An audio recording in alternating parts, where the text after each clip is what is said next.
नमस्कार, मैं मुकुंद आप सबका स्वागत करता हूं हमारे पीएसआरएम स्टडी चैनल में। आज के वीडियो में हम लोग अनुसंधान अभिक्षमता के बारे में परिचय प्राप्त करेंगे।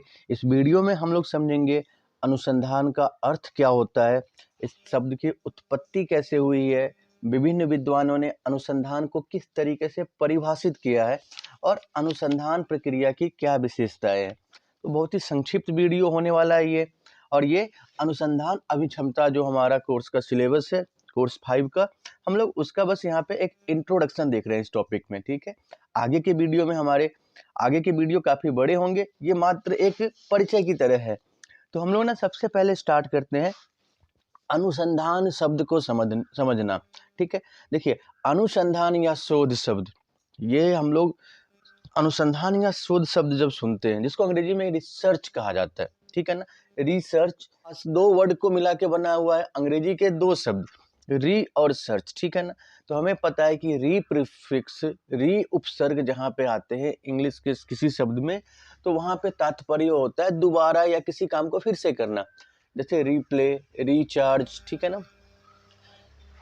तो हम लोग क्या देख रहे हैं, री मतलब दोबारा और सर्च मतलब खोजना, तलाश करना। तो रिसर्च का मतलब क्या समझ में आ रहा है हमें, कि किसी भी चीज को दोबारा से खोजना, बार बार खोजना, रिसर्च करना, ठीक है ना। तो हम लोग एक चीज यहाँ पे सेंस कर सकते हैं कि जो भी इंफॉर्मेशन हमारे पास है, जो भी तथ्य हमारे पास है, हम उन तथ्यों का बारीकी से अध्ययन करते हैं और उन इंफॉर्मेशन से, उन तथ्यों से, उन निष्कर्षों से कुछ वैसी बातें खोजते हैं जो अब तक नहीं खोजी गई है। यानी जो हमारे पास उपलब्ध सूचनाएं हैं उसको हम फिर से खोजते हैं ताकि कोई नई सूचना प्राप्त कर सके। इसी को हम लोग कहते हैं रिसर्च, ठीक है। तो अनुसंधान क्या है ना, अंग्रेजी भाषा के शब्द से बना है रिसर्च से, ये तो क्लियर हो चुका है, ठीक है। रिसर्च शब्द में हम लोग ये समझ रहे हैं कि किसी तथ्य को बार बार देखने से तथा उस अज्ञात, उससे हम जिस तथ्य को देख रहे हैं, बार बार देख रहे हैं, उससे हमें अज्ञात सत्य या परिणाम या निष्कर्ष को खोज करना है। यानी जो चीज अब तक उस तथ्यों से नहीं खोजी गई है उसे खोजना है, ठीक है ना, वो निष्कर्ष निकालना है जो अब तक अज्ञात है। अनुसंधान एक ऐसी प्रक्रिया है ना जिसके द्वारा हम ऐसी समस्याओं के समाधान को खोजने का प्रयास करते हैं जो अभी तक ज्ञात ही नहीं है। यानी देखिए, समस्याएं हैं, उसका समाधान नहीं है, और अनुसंधान में हम क्या करते हैं, उस समस्या का समाधान करने के लिए खोजते हैं, ठीक है। ये खोजने के तरीके अलग अलग हो सकते हैं, ठीक है, बहुत विस्तृत हो सकते हैं, विभिन्न प्रकार के हो सकते हैं, लेकिन लक्ष्य एक ही होगा कि कोई समस्या है और उसका समाधान ढूंढना है। जैसे उदाहरण के लिए हम लोग ना अभी पीछे जो हम लोगों ने वैश्विक संकट फेस किया है कोरोना का, ठीक है, तो वहां पे हमने क्या देखा कि कोरोना जब आया है, ठीक है, हमारे पास ये टीका नहीं है, दुनिया भर में ये चुनौती थी, लेकिन फिर medical science, doctor, scientist, biotechnologist, इन सब ने क्या किया है, रिसर्च किया है, टाइम लिया है और उसका वैक्सीन बनाया है। तो ये क्या हुआ कि कोरोना का वैक्सीन पहले ज्ञात नहीं था, समस्या आई, शोध किया गया, खोज की गई और समाधान दिया गया। तो अनुसंधान के द्वारा हम ऐसी समस्या का समाधान निकालते हैं जिसका समाधान पहले से उपलब्ध नहीं था, जिसका समाधान साहित्य ने उपलब्ध नहीं किया हो, जिसका कोई समाधान नहीं था, ठीक है ना। तो अनुसंधान द्वारा ऐसी समस्याओं के समाधान को खोजने का प्रयास किया जाता है जो अभी तक मनुष्य को ज्ञात नहीं है। हम ये कह सकते हैं कि अनुसंधान उन प्रश्नों के उत्तर को खोजने का कार्य है जिनका उत्तर साहित्य में उपलब्ध नहीं है।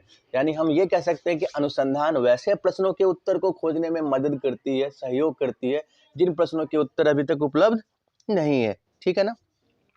अब देखिए, अगर हम ना विभिन्न विद्वानों के परिभाषा को देखते हुए चलते हैं, ठीक है, अनुसंधान का शाब्दिक अर्थ तो हम लोग समझ चुके हैं, विभिन्न विद्वानों द्वारा दी गई परिभाषा को देखते हैं, तो सबसे पहले हम लोग बात करते हैं जॉर्ज जे मूले साहब की।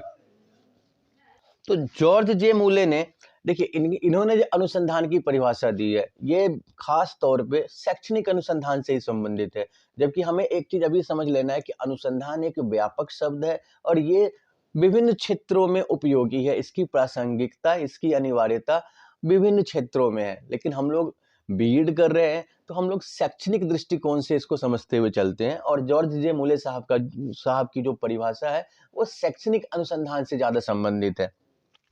तो इनकी परिभाषा को देखते हैं। जॉर्ज जे मूले ने कहा है, शैक्षणिक समस्याओं के समाधान के लिए व्यवस्थित रूप से बौद्धिक ढंग से वैज्ञानिक विधि के प्रयोग तथा अर्थापन को अनुसंधान कहते हैं। देखिए, किसी शैक्षणिक समस्या के समाधान के लिए, ठीक है, वैज्ञानिक विधि के द्वारा बौद्धिक ढंग से जो भी समस्या है उसका समाधान हम लोग वैज्ञानिक विधि से ढूंढते हैं, नई विधि ढूंढते हैं, ठीक है, बौद्धिक विधि का प्रयोग करते हैं, बुद्धि का इस्तेमाल करते हैं, ठीक है, उन समस्याओं के बारे में व्यवस्थित रूप से पूर्ण रूप से अध्ययन करते हैं और फिर जो भी तथ्य सामने आते हैं उनका एक नया अर्थ, उनको एक नए तरीके से इंटरप्रेट किया जाता है, नई तरीके से अर्थापन किया जाता है। यही प्रक्रिया अनुसंधान है। तो एक बार फिर से इनकी परिभाषा देखते हैं। शैक्षणिक समस्याओं के समाधान के लिए व्यवस्थित रूप में बौद्धिक ढंग से वैज्ञानिक विधि के प्रयोग तथा अर्थापन को अनुसंधान कहते हैं। इसके विपरीत यदि किसी व्यवस्थित अध्ययन द्वारा शिक्षा में विकास किया गया हो तो उसे शैक्षणिक अनुसंधान कहेंगे। देखिए, हम लोगों ने पहले ही बात किया है कि अनुसंधान की उपयोगिता, अनुसंधान की अनिवार्यता विभिन्न क्षेत्रों में। अगर शिक्षा के क्षेत्र में कोई अनुसंधान किया गया है तो शैक्षणिक अनुसंधान है वो, ठीक है ना। तो यही कहा जा रहा है कि इनके हिसाब से अगर किसी व्यवस्थित अध्ययन द्वारा शिक्षा में विकास किया जाए तो वो शैक्षणिक अनुसंधान होगा, ठीक है। ये परिभाषा जॉर्ज जे मूले साहब की है। इनके बाद अगर हम लोग देखते हैं ना, देखिए 2 से 3 परिभाषा देखते हैं। वैसे तो बहुत सारे विद्वान हैं और सारी परिभाषाएं याद करना भी प्रैक्टिकल भी नहीं है, संभव भी नहीं है। तो हम लोग ना 2-3 परिभाषा देखते हुए चलते हैं जिनको हम आसानी से समझ भी सके, आसानी से हमें याद भी रहे, ठीक है। तो हम लोग बात करते हैं मैकग्राथ एवं वाटसन के द्वारा दी गई परिभाषाओं को, ठीक है। मैकग्राथ एवं वाटसन ने जो परिभाषा दी है उसको देखते हुए चलते हैं। इनके अनुसार अनुसंधान एक प्रक्रिया है जिसमें खोज प्रविधि का प्रयोग किया जाता है जिसके निष्कर्ष की उपयोगिता ज्ञान वृद्धि। अनुसंधान एक प्रक्रिया है जिसमें खोज प्रविधि का प्रयोग किया जाता है जिसके निष्कर्ष की उपयोगिता हो, ज्ञान वृद्धि की जाए, प्रगति के लिए प्रोत्साहित करे, समाज के लिए सहायक हो तथा मनुष्य को अधिक प्रभावशाली बना सके। समाज तथा मनुष्य अपने समस्याओं को प्रभावशाली ढंग से हल कर सके। देखिए, इनकी जो परिभाषा है इसे हम संपूर्ण परिभाषा कह सकते हैं क्योंकि इनकी परिभाषा में देखिए तो बहुत सी बातों को शामिल किया गया है, अनुसंधान के विभिन्न पहलुओं को सम्मिलित किया गया है। एक बार फिर से इनकी परिभाषा को तोड़ के समझते हैं, ठीक है ना। मैकग्राथ एवं वाटसन क्या कहते हैं कि अनुसंधान एक प्रक्रिया है जिसमें खोज प्रविधि का प्रयोग किया जाता है। ये तो स्पष्ट है कि अनुसंधान जब भी होगा तो खोजा जाएगा, जो चीज अभी तक नहीं खोजी गई है उसको खोजा जाना है, तो यहाँ तो कोई दिक्कत नहीं है। अब देखिए, ये जो हम खोज कर रहे हैं, हम जो निष्कर्ष निकालने के लिए खोज कर रहे हैं, हमारे जो खोज का परिणाम होगा, ठीक है, वो परिणाम महत्वपूर्ण होना चाहिए, वो परिणाम उपयोगी होना चाहिए। हम अनावश्यक या महत्वहीन वस्तुओं के लिए तो खोज करेंगे नहीं क्योंकि वो श्रम का, संसाधन का अपव्यय होगा। तो हम जो निष्कर्ष निकालने के लिए खोज कर रहे हैं, शोध कर रहे हैं, अनुसंधान कर रहे हैं, वो निष्कर्ष उपयोगी होना चाहिए, महत्वपूर्ण होना चाहिए।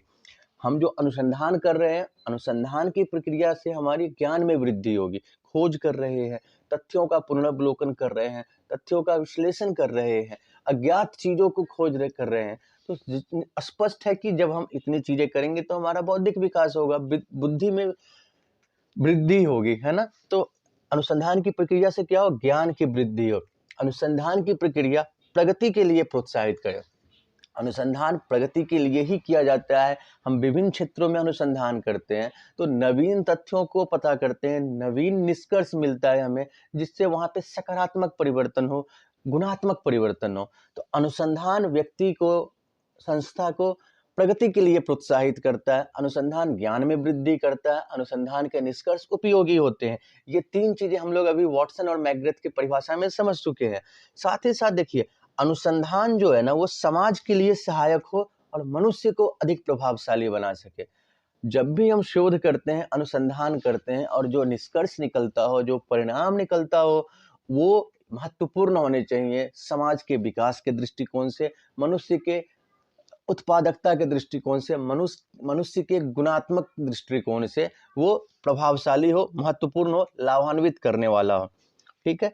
और देखिए, अनुसंधान समाज तथा मनुष्य को अपनी समस्याओं को प्रभावशाली ढंग से हल कर सकने योग्य बनाता है।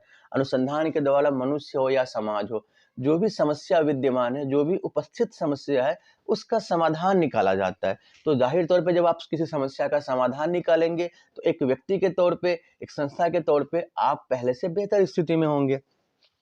तो मैकग्रेथ एवं वाटसन की परिभाषा को हम लोग एक संपूर्ण परिभाषा कह सकते हैं अनुसंधान की, जबकि वही हम लोग अगर देखते हैं रेडमैन एवं मोरी की परिभाषा को, तो ये काफ़ी छोटी परिभाषा है और ये आसानी से आपको याद ही रह जाएगा, ठीक है ना। सो रेडमैन एंड मोरी क्या कहते हैं कि नवीन ज्ञान की प्राप्ति के लिए व्यवस्थित प्रयास ही अनुसंधान है, कि हम नए ज्ञान की प्राप्ति के लिए, नए नॉलेज की प्राप्ति के लिए जो व्यवस्थित, जो सिस्टमेटिक ढंग से कोशिश करते हैं, प्रयास करते हैं, उसी को अनुसंधान कहते हैं, ठीक है। देखिए, हम लोगों ने अब तक जो 3 परिभाषाएं इनकी देखी है, तो इसमें 2-3 चीज़ें सामने आ रही हैं। हम ये तो देख रहे हैं कि अनुसंधान में किसी समस्या को खोजा जाता है जिसका सॉल्यूशन अभी तक नहीं है। अनुसंधान की जो प्रक्रिया होगी, तो प्रदत्तों के विश्लेषण के आधार पे किसी समस्या का विश्वसनीय समाधान किया जाएगा। अनुसंधान की प्रक्रिया में हम सूचनाएं एकत्रित करेंगे, आंकड़े एकत्रित करेंगे, उनका विश्लेषण करेंगे, ठीक है, और फिर कोई समाधान निकालेंगे, और वो जो समाधान हम निकालेंगे वो विश्वसनीय होगा, वो स्वीकार्य होगा। सो अनुसंधान की प्रक्रिया में प्रदत्तों के विश्लेषण के आधार पे किसी समस्या का विश्वसनीय समाधान किया जाता है। देखिए, दूसरी चीज जो हम देखते हैं अनुसंधान के साथ, कि ये एक व्यवस्थित और सुनियोजित प्रक्रिया है, जो कि मानवीय ज्ञान में वृद्धि करने के साथ साथ ही मानवीय जीवन को सुगम बनाता है। देखिए, अनुसंधान एक महीन कार्य है, एक ना पेशेवर कार्य है, एक ऐसा कार्य है जहाँ पे हमें ज़्यादा बुद्धि की आवश्यकता होती है, ठीक है। तो अनुसंधान की प्रक्रिया में सभी सूचनाएं जो हम लेते हैं वो व्यवस्थित ढंग से लेते हैं, सुनियोजित प्रक्रिया है ये, और जो मानवीय ज्ञान में भी वृद्धि करेगा, और अनुसंधान के जो परिणाम होंगे उपयोगी होंगे, समाज के लिए भी, व्यक्ति के लिए भी, तो वो हमारे जीवन को भी उपयोगी बनाते हैं, ठीक है। एक चीज और देखते हैं कि अनुसंधान की प्रक्रिया में जब भी अनुसंधान होगा तो कुछ नवीन तथ्य सामने आएंगे। रिसर्च का मतलब ही तो यही है कि जो अभी तक नहीं खोजा गया है उसको दोबारा से खोजना है। सो अनुसंधान की प्रक्रिया में नवीन तथ्य की खोज होगी और नवीन सत्यों का प्रतिपादन होगा। जो निष्कर्ष निकलेंगे वो अपने आप में नए होंगे। तो जब भी अनुसंधान होगा तो कुछ नवीन सत्य प्रतिपादित होंगे, कुछ नवीन तथ्य खोजे जाएंगे, ठीक है। और अनुसंधान के द्वारा प्राचीन प्रत्ययों तथा नवीन तथ्यों का अर्थापन किया जाता है। देखिए, जो पहले से उपलब्ध सूचनाएं हैं हम उसका विश्लेषण करते हैं, उन सूचनाओं के आधार पे कुछ नई सूचना निकालते हैं, उसको एक अलग तरीके से समझते हैं, उसका अर्थापन, इंटरप्रिटेशन एक भिन्न तरीके से होता है। तो अनुसंधान की जो मौलिक चीजें हैं वो तो हम लोग समझ चुके हैं। अगर हम लोग बात करते हैं अनुसंधान की विशेषताओं के, तो थोड़ी बहुत अनुसंधान की विशेषताओं को भी देखते चलते हैं, ठीक है। जैसे हम बात करते हैं अनुसंधान की पहली विशेषता, तो यह एक वैज्ञानिक, व्यवस्थित तथा सुनियोजित प्रक्रिया है। स्पष्ट है कि अनुसंधान वैज्ञानिक है, व्यवस्थित है और सुनियोजित प्रक्रिया है। दूसरी बात हम समझते हैं कि जब भी अनुसंधान होगा तो ये नवीन ज्ञान की वृद्धि में सहायक होगा। तो अनुसंधान नवीन ज्ञान की वृद्धि में सहायक है। बहुत आसानी से समझ सकते हैं इस लाइन को हम लोग। फिर हम लोग अनुसंधान की तीसरी विशेषता को देखते हैं कि अनुसंधान की प्रक्रिया में विश्वसनीय तथा वैध प्रविधियों को प्रयोग में लाया जाता है। जब भी हम अनुसंधान करते हैं तो जो हमारे पास उपलब्ध आंकड़े हैं, जो भी विधि हम प्रयोग में ला रहे हैं, वो विश्वसनीय होने चाहिए, तभी तो हमारा निष्कर्ष भी विश्वसनीय होगा। तो अनुसंधान की प्रक्रिया में विश्वसनीय तथा वैध प्रविधियों को प्रयुक्त किया जाता है। फिर हम लोग देखते हैं अनुसंधान की अगली विशेषता, शोध कार्य में गुणात्मक तथा परिणात्मक प्रदत्तों की व्याख्या की जाती है और उसका विश्लेषण करके निष्कर्ष निकाला जाता है। जब भी शोध कार्य होगा, अनुसंधान होगा, तो जो प्रदत्त हमारे पास उपलब्ध है, जो आंकड़े हमारे पास उपलब्ध है, जो सूचना उपलब्ध है, हम उसको हर तरीके से एनालाइज करते हैं। उसके गुणात्मक पहलू को भी देखते हैं, उसके परिणात्मक पहलू को भी देखते हैं, ठीक है ना। फिर हम लोग बात करते हैं कि प्रत्येक शोध कार्य, प्रत्येक अनुसंधान कार्य की अपनी विधि तथा प्रविधियां होती है जो शोध के उद्देश्य की प्राप्ति में सहायक होती है। जो भी अनुसंधान किया जाता है, अनुसंधान करके जो हम निष्कर्ष निकालते हैं, तो उस अनुसंधान में, उस खोज में अलग अलग प्रविधियों का प्रयोग किया जाता है और वो जो भी प्रविधि, जो भी विधि हम लोग प्रयोग में लाते हैं उसका लक्ष्य होता है निष्कर्ष निकालना। तो जो हमारी विधियां हैं वो लक्ष्य के अनुकूल होंगी, अनुरूप होंगी। फिर हम लोग बात करते हैं कि अनुसंधान में सामान्य नियमों तथा सिद्धांतों के प्रतिपादन पर बल दिया जाता है। ठीक है, उसके बाद देखते हैं कि अनुसंधान एक तार्किक एवं वस्तुनिष्ठ प्रक्रिया है। बहुत ही स्पष्ट है कि अनुसंधान बौद्धिक प्रक्रिया है। हमारे पास जो भी उपलब्ध आंकड़े हैं, जो भी उपलब्ध विकल्प है, हम उनके बीच में चयन करते हैं, उनकी तुलना करते हैं। ठीक है, तो अनुसंधान हम देख सकते हैं कि एक तार्किक प्रक्रिया है, एक वस्तुनिष्ठ प्रक्रिया है, एक ऑब्जेक्टिव प्रक्रिया है।